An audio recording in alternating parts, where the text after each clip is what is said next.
इसी तरह घूमते घूमते भगवान शंकर नीलगिरी पर्वत चले गए थे हिमालय में, जहां कागभुशुंडी जी महाराज पक्षियों को राम कथा सुना रहे थे। वहां एक नीलगिरी पर्वत में हिमालय में आज भी वो सरोवर है, उसका नाम है भुसुंडी सरोवर। उसका नाम ही भुसुंडी सरोवर है। उसी सरोवर में नाना प्रकार के पक्षी बैठे हुए थे और सामने शिला पर बैठकर कागभुशुंडी जी कौआ है और पक्षियों को राम कथा सुना रहे थे। शंकर भगवान जब वहां गए, देखे राम जी की कथा हो रही है, तो शंकर भगवान हंस का रूप धारण करके वो भी बैठ गए। अब पूरी राम कथा श्रवण किए कागभुशुंडी जी से।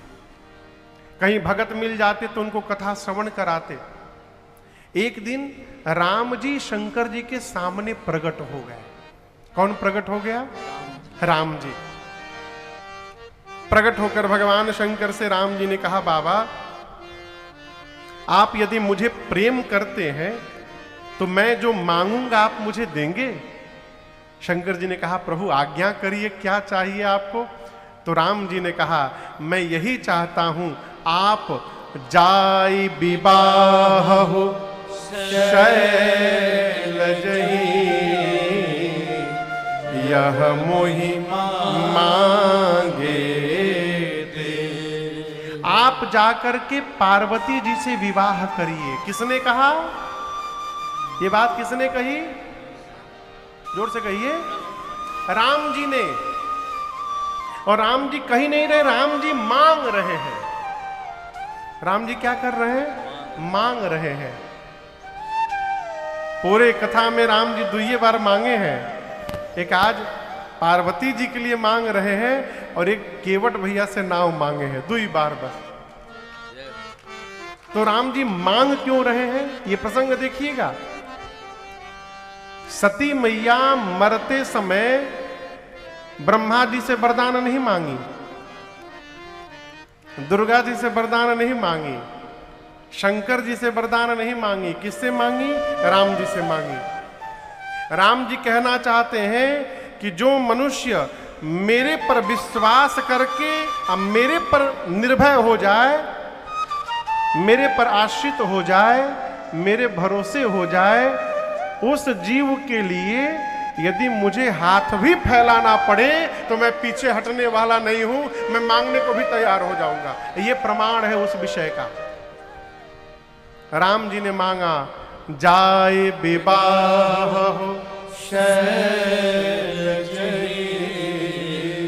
यह मोहि मांगे देव।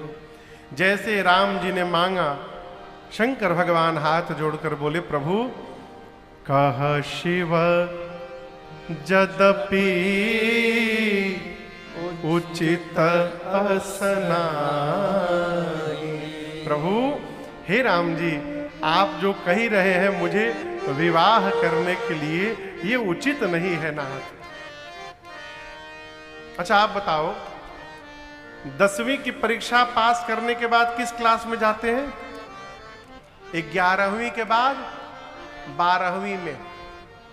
अब 12वीं की परीक्षा में पहुंचने के बाद भी कोई 10वीं की परीक्षा देने आएगा? आएगा? ये उचित होगा क्या? नहीं होगा। शंकर भगवान कहते थे, कह रहे हैं कि पहले मैं गृहस्थ था, पहले मैं सती जी थी तो मैं गृहस्थ था, अब मैं गृहस्थ से ऊपर उठकर विरक्त बन गया हूं।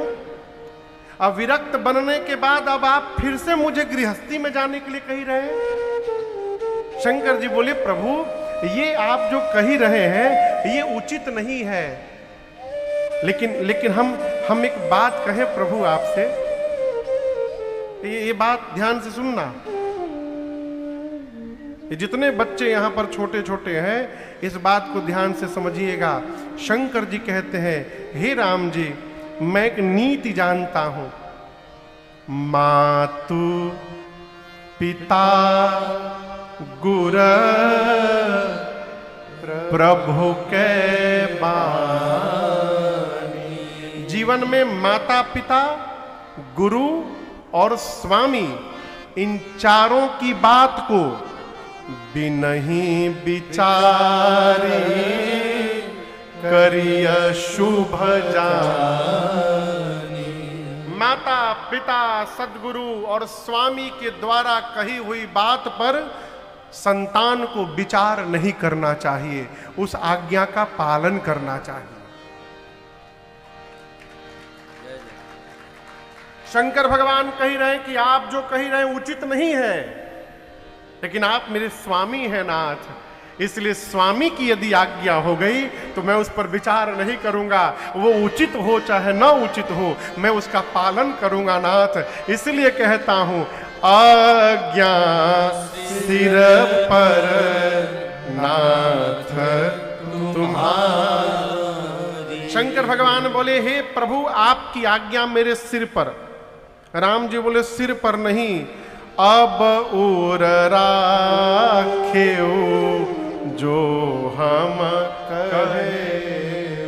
शंकर जी बोले हम आपकी आज्ञा को राम जी सिर पे रखेंगे। राम जी बोले सिर पे न रखिए, हृदय में रखिए। शंकर जी बोले वो क्यों?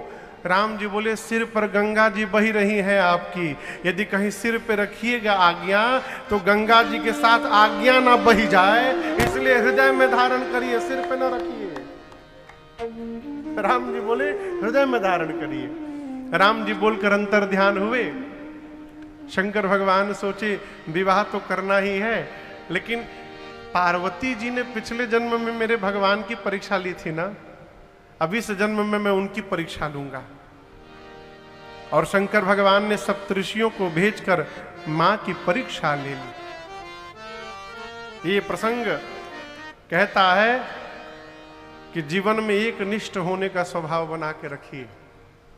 हमारे यहां पूर्वांचल में कहावत है सतभतरा कार्यक्रम नहीं ठीक है, समझ रहे हैं? राम जी की कथा में गए तो राम जी के भगत बन गए, कल भागवत में पहुंच गए तो राधे राधे में पहुंच गए, और कहीं शिव पुराण मिल गया तो हर हर महादेव बन गए। कि का जोकर है का हम? जोकर मने जौन मन करे तौन कर, जो कर। जोकर नहीं है ना क्या पंडित जी? करो कैसनो रहो बैसनो। एक महात्मा थे यही कहते थे, उनका ही स्लोगन था करो कैसनो लेकिन रहो बैसनो। जोकर न बना जाए, ये पता चले कि हमारे स्वामी कौन है, अपने इष्ट के प्रति निष्ठ रहा जाए। हमारे महाराज श्री कहते हैं बाबू निष्ठा सदैव अपरिवर्तनीय होनी चाहिए, क्योंकि निष्ठा ही हमको जगत में प्रतिष्ठा प्रदान कराती है। एक निष्ठ रहना चाहिए। मैं क्यों कह रहा हूं? अच्छा आप दर्शन करिए, दो माइक है, दो माइक है ना, एक माइक खराब है, अब पकड़ाया है। यही में भूतवा बैठल बा आके।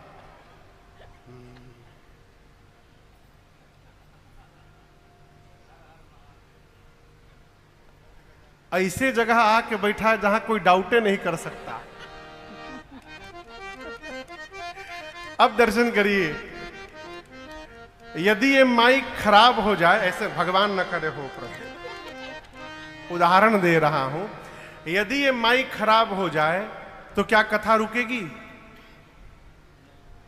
क्यों नहीं रुकेगी? कहिए क्यों नहीं रुकेगी? क्योंकि इसका विकल्प है यहां पर, इस माइक का विकल्प यहां पर है। यदि ये खराब हो गया तो इसके साथ का संकल्प टूट जाएगा और विकल्प के साथ कथा आगे बढ़ जाएगी। लेकिन कल्पना करिए यदि एक ही माइक हो, यही केवल हो और खराब हो जाए, तो जब तक ये ठीक नहीं होगा कथा नहीं होगी, संकल्प समाप्त नहीं होगा, संकल्प बना रहेगा। ये कथा कहती है जीवन में यदि विकल्प हो गया तो संकल्प टूटने से कोई रोक नहीं सकता। इसलिए जिस संबंध को जीवन भर लेकर के चलना है, उस संबंध का विकल्प ढूंढना बंद कर दिया जाए। आप समझ रहे हैं मेरी बात को? जहां विकल्प ढूंढा गया, आज नहीं तो कल संबंध समाप्त होगा ही होगा। मुनियों ने जाकर पार्वती मैया को भगवान शंकर का विकल्प दे दिया। बोले, आप किसके लिए तपस्या कर रही हैं भवानी जी? शंकर भगवान के लिए। आपको पता ही नहीं है, भीख मांग के खाते हैं। जो भगवान शंकर स्वयं भीख मांग के खाते हैं, वो आपका पेट कहां से भरेंगे? हम आपके लिए एक बहुत सुंदर रिश्ता लेकर आए हैं। विकल्प लाकर मुनियों ने दिया। क्या? विष्णु भगवान से विवाह हो जाएगा आपका। एकदम एकदम हम गारंटी लेते हैं, उनमें कोई दोष नहीं है, बड़े सुंदर हैं। तब मैया ने मुख खोला। आपने आने में देरी कर दी मुनिगण। क्यों? हमने तो शंकर जी को अपना पति मान लिया है मन में। अरे लगन इनसे हम लगा बैठे, अब जो होगा देखा जाएगा। लगन इनसे लगा बैठे, जो होगा देखा जाएगा। लगन इनसे लगा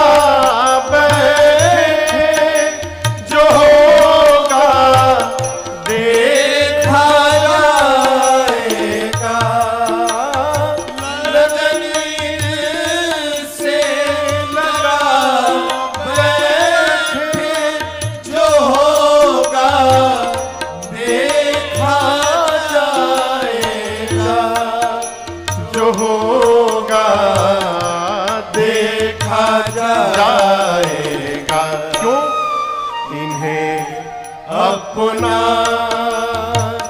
इन्हें अपना, इन्हें अपना बना बैठे, जो होगा देखा जाएगा।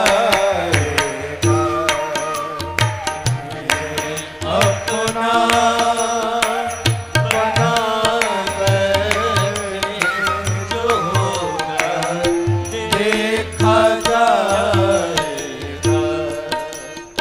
कभी दुनिया से डरते थे तो छुप छुप याद करते थे।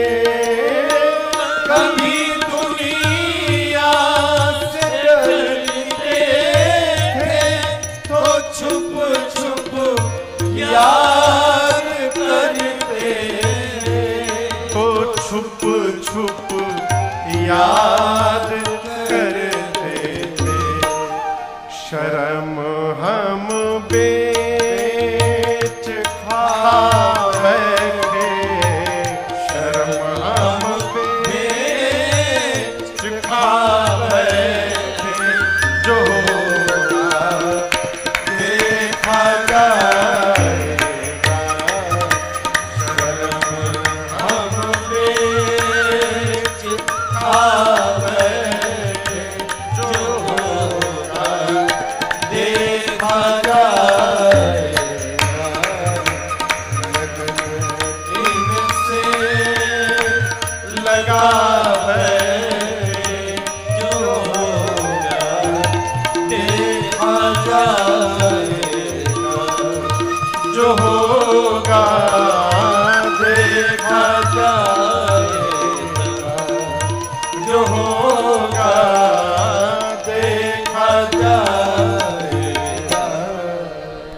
मुनियों ने मां की निष्ठा सुनी, जय जयकार किए, जाकर भगवान शंकर को बताएं। बाबा सुने, इतने आनंद में आए भगवान शंकर, पुनः फिर से समाधि में चले गए। कहां चले गए? समाधि में। पिछली बार गए थे 87,000 वर्ष बाद लौटे थे, फिर गए। अब कब आएंगे किसी को नहीं मालूम। इसी बीच एक दैत्य ने जन्म लिया जिसका नाम था ताड़कासुर। क्या नाम था? और आपको बताऊं, ब्रह्मा जी की तपस्या करके ब्रह्मा जी से वरदान मांग लिया, कि भगवान शंकर के तेज से जो संतान जन्म लेगा वही मुझे मारे। क्यों मांगा? जानता है शंकर जी समाधि में है, कब आएंगे कोई गारंटी नहीं। आ भी गए तो उनकी पत्नी तो है ही नहीं, अब पत्नी नहीं तो बेटा कहाँ से होगा? अब बेटा नहीं होगा तो मैं मरूंगा नहीं, मैं अमर हो गया। वरदान मांगा, लगा देवताओं को त्रास देने। ब्रह्मा जी के पास इंद्र पहुंचे। ब्रह्मा जी ने कहा ऐसा ऐसा वरदान लिया है, आप लोग केवल दूल्हे को समाधि से बाहर निकालिए, दुल्हन तैयार है विवाह के लिए। कामदेव को बुलाया गया है। कामदेव सुने कि शंकर जी को समाधि से बाहर निकालना है। समझ गए कि मृत्यु निश्चित है, परंतु देव कार्य है। ऐसा सोचकर कामदेव चले। पूरा जगत काम के वशीभूत हो गया, परंतु भगवान शंकर पर कोई प्रभाव नहीं पड़ा। अंत में कामदेव कैलाश में जाकर एक वृक्ष पे चढ़कर पत्तों के पीछे छिप कर बैठे। धनुष पर 5 बाण रखकर खींचे और जैसे उतारा कामदेव ने, बाण बाबा के हृदय में लगा। शंकर भगवान का नेत्र खुल गया। बाबा लगे देखने चारों तरफ किसने मारा मुझे। तब तक कामदेव पर दृष्टि गई, हाथ में धनुष बाण लिए। बाबा का शरीर क्रोध में कांपने लगा। तीसरा नेत्र खुला। ताबसीवती नयन उघारा, हितवत काम भयउ जरिखारा, हितवत काम भयउ जरिखारा, हितवत काम भयउ जरिखारा। जैसे बाबा का तीसरा नेत्र खुला, कामदेव वहीं तत्क्षण जलकर भस्म हो गए। हाहाकार मच गया, देवता डर गए, निशाचर नाचने लगे। कामदेव की पत्नी रति रोते रोते आई भगवान शंकर के पास, बोली आपने मेरे पति को क्यों मारा? क्यों मारा मेरे पति को? भगवान शंकर बोले मैं राम को लेकर के बैठा था, तुम्हारे पति ने राम के जगह काम को भेज दिया। शंकर भगवान बोले जो राम के जगह काम का प्रवेश कराए उसका वध करने में कोई पाप नहीं है। रति मैया बोली प्रभु मेरे पति आपको आपका वचन याद दिलाने के लिए आए थे। आपने राम जी को वचन दिया था विवाह करूंगा और आप समाधि में बैठ गए, आपने मेरे पति को क्यों मारा? बाबा को दया आई, बोले रति जाओ वचन देता हूं, अब ते रति तवनाथ कर होई नाम अनंग, बिनु बपु व्यापी सबहि पुनि सुनु निज मिलन। आज के बाद तुम्हारे पति का नाम अनंग होगा। क्या होगा? अनंग। अनंग यानी वो बिना अंग का होगा। और मैं कहता हूं रति, द्वापर में जब भगवान श्री कृष्ण अवतार लेंगे तो भगवान कृष्ण के पुत्र प्रद्युम्न आपको पुनः पति के रूप में प्राप्त हो जाएंगे, ये मेरा वचन है आपको। रति प्रणाम करके गई और रति के जाने के बाद सारा देव समाज पहुंचा बाबा की जय जयकार करते हुए। अरे शंकर तेरी जटा में बाबा, तेरी जटा में बहती है गंगाधारा, शंकर तेरी जटा में बहती है गंगाधारा, शंकर तेरी जटा, गाइए शंकर तेरी जटा में बहती है गंगाधारा, शंकर तेरी जटा में बहती है गंगाधारा। अरे बाबा तेरी जटा में बहती है गंगाधारा, बाबा तेरी जटा में बहती है गंगाधारा। काली घटा के अंदर, कैसे? काली घटा के अंदर जिम्मी दामिनी उजारा, काली घटा के अंदर जिमी दामिनी उजारा,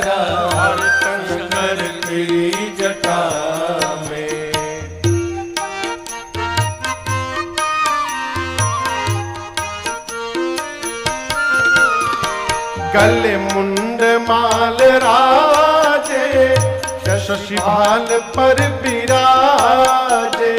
गले मुंड माल राजे शशिभाल पर विराजे। हाँ गले मुंड माल राजे शशिभाल पर विराजे। गले मुंड माल राजे शशिभाल पर विराजे। और डमरू निनाद बाजे, डमरू निनाद बाजे। कर में त्रिशूल धारा, डमरू निनाद बाजे। कर में त्रिशूल धारा शंकर तेरी जटा में बहती है गंगाधारा शंकर तेरी जटा में।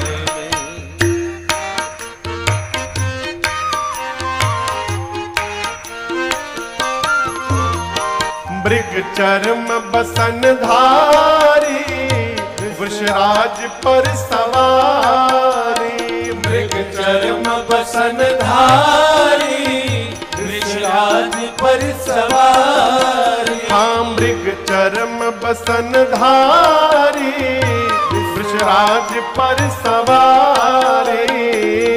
चर्म बसन धारी वृषराज पर सवारी। अरे निज भक्त दुख हारे, निज भक्त दुख हारी। आप कैलाश में बिहारा। निज भक्त दुख हारी कैलाश में बिहारा शंकर तेरी जटा में बहती है गंगाधारा शंकर तेरी जटा में।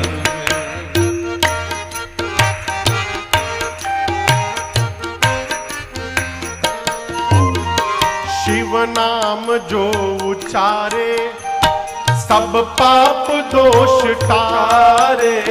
शिव नाम जो उचारे एक बार सब पाप दोष टारे। हारा हारा महादेव, हारा हारा महादेव, हारा हारा महादेव, हारा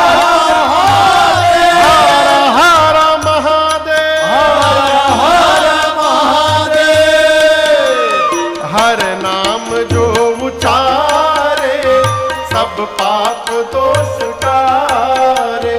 हर नाम जो उचारे सब पाप दोष टारे। और ब्रह्मानंद ना बिसारे, ब्रह्मानंद ना बिसारे।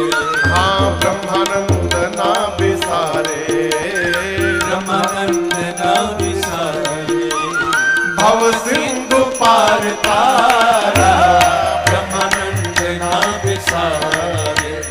भव सिंधु पार तारा शंकर तेरी जटा में बहती है गंगाधारा शंकर तेरी जटा में। अरे शंकर तेरी जटा, अरे शंकर शंकर तेरी जटा में। बहती है गंगाधारा शंकर तेरी जटा। बाबा प्रसन्न हो गए। शंकर भगवान ने कहा गणों से देवताओं से कहिए क्यों आए हैं। कहू अमर आए के ही है। अच्छा आप बताइए, आप किसी के घर गए, सामने वाला और कुछ ना पूछे, सीधा पूछे काम बताइए क्या काम है, कैसा लगेगा? शंकर भगवान ने यही किया। ये नहीं पूछा आप लोग ठीक हैं, कहाँ से आए हैं, थके हैं, कुछ चाय पानी नाश्ता पानी होगा ना। कहू अमर, हे अमर आए कही है तू, क्या काम है आ गए आप लोग, आपको अच्छा लगेगा? अरे पूछ रहा हूं कहिए। शंकर जी ने देवताओं से क्यों कहा? इसलिए कहा कि अब तक किसी देवता का अता पता नहीं था। सती मैया का शरीर शांत हो गया, कोई पुछार करने भी नहीं गया। रहना चाहिए कुछ अंतराल के बाद, न जा पा रहे कम से कम फोन में बतिया लिया करिए। ऐसे ही याद आ गई तो फोन मिला लिया, और नहीं तो सामने वाला भी समझ जाएगा कि जरूर कोनो काम पड़ल बा तबे हमारे याद आइल बा। ऐसे हम याद आने वाले नहीं है। एक लोग हमको 20 साल नहीं 15 साल बाद अभी फोन किए, कोरोना में, कोरोना बोल रहे हैं, कुंभ के पहले 15 साल। एक समय था कि नित्य मिलना होता था। मैं जब अपने व्यापार में था, बिजनेस अपना संभालता था, तो उनसे डेली भेंटचीत होती थी, मिलना जुलना होता था। 2019 में मेरे पिताजी नहीं रहे, तब भी उनका अता पता नहीं था। बगल में घर है, बहुत बड़े आदमी है। कुंभ में तीसरे आदमी से हमको नंबर लेके हमको फोन किए, अरे बाबू कैसे हो? हम कहे बहुत आनंद में है, आप कहिए कैसे याद आ गई? सब बढ़िया है बाबू, कुंभ में हम लोग भी आएंगे तो पास वास की व्यवस्था थोड़ा हो जाए और वहां रुकने की व्यवस्था हो जाए, स्नान दर्शन की। हाँ जी जी जी, अवश्य अवश्य अवश्य। उसके बाद उनका फोन हम नहीं उठाए, अवश्य हम फोन नहीं उठाए। ये कौन जीवन है? मतलब निकल गया तो हम पहचानते नहीं है। हमको दुख इस बात